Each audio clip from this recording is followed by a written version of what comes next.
अस्सलाम वालेकुम। Country news digital के साथ मैं मुनीब वासी हूँ। इस वक्त आज़ाद कश्मीर के दारुल हुकूमत मुज़फ़्फ़राबाद के अंदर मौजूद हूँ। जैसे कि आज़ाद कश्मीर के अंदर जो मानसून बारिशों का जो सिलसिला है वो हालिया चंद दिन से वक्फे से जारी है, जहाँ पर बारिशों की वजह से दर्जा हरारत में कमी देखने को मिल रही है। तो वहीं पर जो दरिया हैं, आज़ाद कश्मीर के मुज़फ़्फ़राबाद की बात की जाए, जो मुज़फ़्फ़राबाद के अंदर दो दरिया बहते हैं, दरियाए झेलम वैली और दरियाए इस जानिब दरियाए नीलम वैली।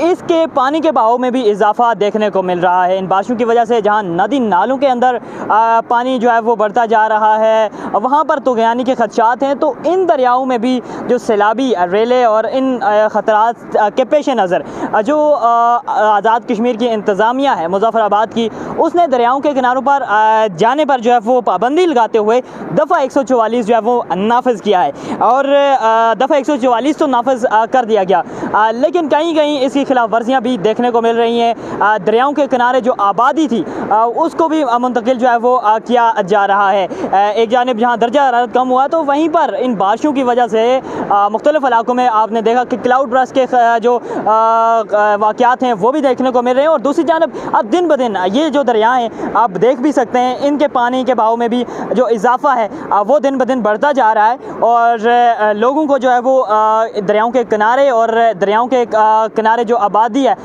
उसको मुंतकिल होने का जो है वो कहा गया है। दफ़ा 144 भी नाफिज है। ताहम महकमा मौसमियात की बात करें तो महकमा मौसमियात के मुताबिक ये जो मानसून बारिशों का जो नया स्पेल है ये आइंदा 2 दिन तक ऐसे ही वक्फे से जारी रहने का जो है वो इम्कान ज़ाहिर किया गया है।